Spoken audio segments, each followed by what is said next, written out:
Hi everyone. I'm currently camping in my rooftop tent in a beautiful, serene place at the moment. I'm having a few days to myself.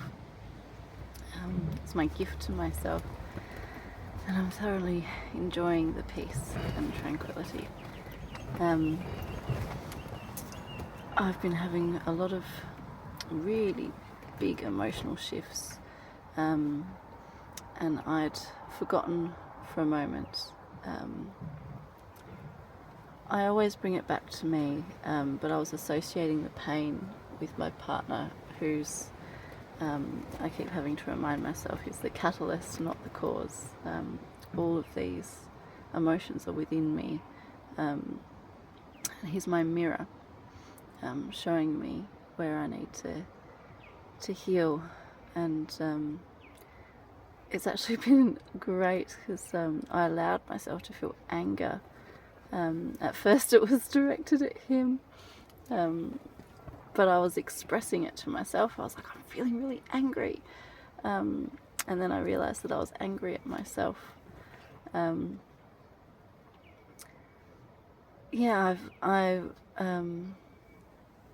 been really expressive lately. I'm really proud of myself for that, because that's something that I have struggled with in the past, but I'm feeling really comfortable to just express whatever it is without judgment, and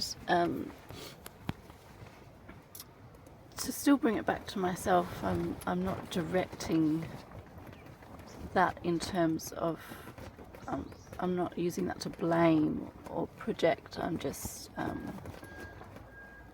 expressing, I suppose.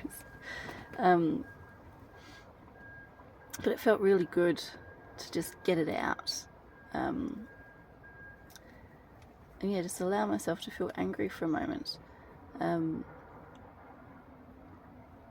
yeah, utilizing my partner as my mirror, which is enabling me to have so much growth. And yeah, it's all coming up, and it's incredibly hard. It's incredibly painful at times. But it's totally necessary, and he's the catalyst for helping me through that, and for that I'm eternally grateful, and I love him for that, being that person for me. And he said something to me the other day, which about releasing all expectations, which I didn't understand at the time, and I feel like I do now. My resistance to that at the time was so sure that you have to have some expectations, otherwise you've got no self-respect, you've got no self-worth. And I used a physically abusive relationship as an example. I was like, if somebody's physically abusive to you, you wouldn't accept that. You would walk away. Well, I would walk away. But then now I've realized that yes, I would walk away from that, because that's I've never experienced a physically abusive relationship, and it's because I don't need to learn the lesson from that, and so I feel strong in myself that I would walk away, but also acknowledging that because of that I will never experience that, because I don't need to learn that lesson. And so and he was saying at the time, the person that's in that experience would need to ask themselves why have they attracted that to themselves. And it's not to place blame on the person being abused. It's energetically, spiritually, we attract situations in our lives to highlight what we need to learn and heal in ourselves. And if we didn't need to learn those things, if we didn't need to heal those things, we wouldn't attract that in the first place. And so a conscious person that is aware of that would ask themselves, what is the lesson? What is this showing me? What lesson do I need to do? And it's probably a self-worth thing. And I understand that now. The thing I'm not quite clear on is, once you have learnt the lesson, would you then choose to walk away?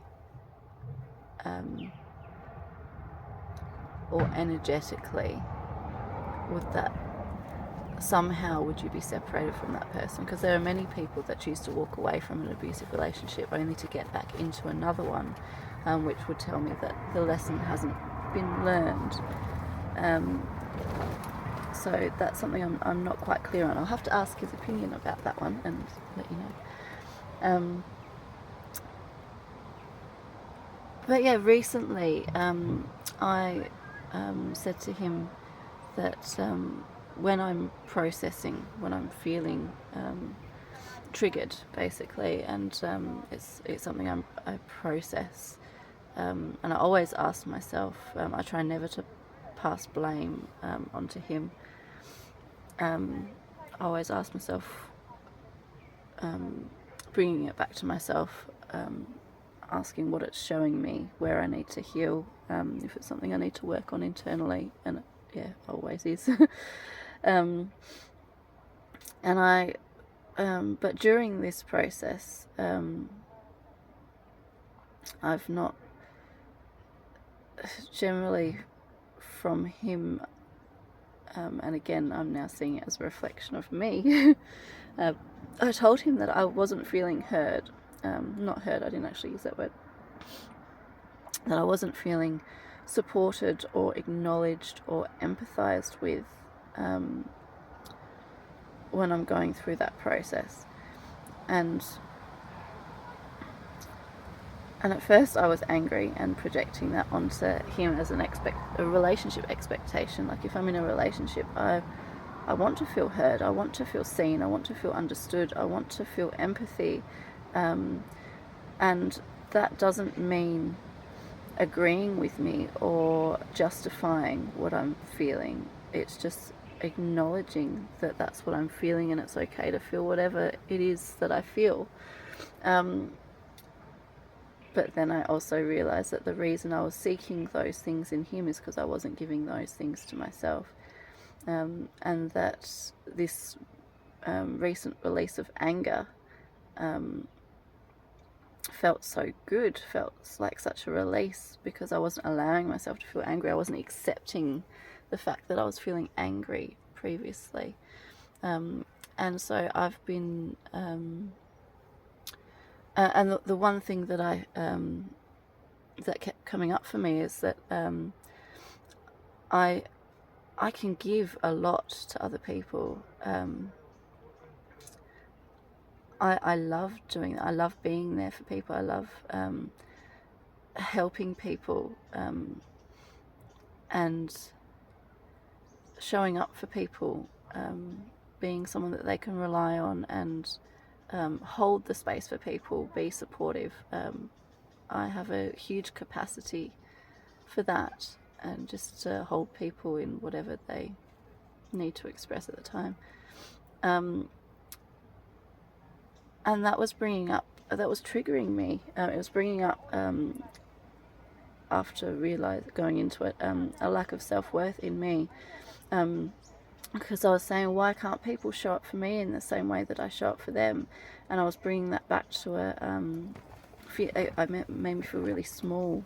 I was feeling really small. And I realised it was that I didn't feel worthy of people showing up for me. And so therefore they don't. But I suddenly realised that it wasn't a reflection of a lack in them, and it wasn't a reflection of the unworthiness in me. It was simply a reflection of myself, that I have this enormous capacity to give beyond most people are capable of without losing myself. And that might be a rare and unique gift that I have, which should be held sacred and celebrated, and I feel incredibly grateful to have that capacity within me, and because I have that capacity, it doesn't necessarily mean that everybody else has the same capacity, and that's okay. It's not a reflection of me. It's not a lack in them. It's just everybody has their own strengths, and this is one of mine. And to embrace it as mine, that I have this huge ability to just hold that space and love and support, and show up for people. And I'm really proud of these qualities that I'm discovering in myself, through finding my self-worth and acknowledging this huge caring side of me. I've been doing a lot of positive self-talk, telling myself that I love myself. Any negative stuff I'm noticing, it's like having a voice in my head. I've actually thought that I've been going a little bit crazy, actually. Just the emotional intensity, combined with, I'm noticing my subconscious, the negative self-talk, and I'm challenging it now. I'm going, hey, like, no, that's not true, that's not true. But it is almost like having not a voice in my head, but I'm talking to myself. And at first I was judging that. I was like, oh God, is this what someone with schizophrenia feels like?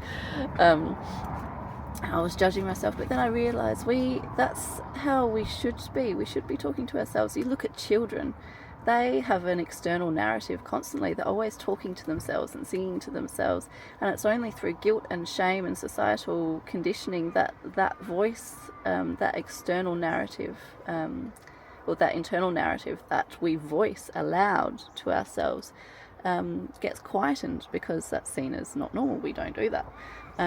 But it's such a natural part of ourselves. And so I'm now talking to myself and telling my ego self the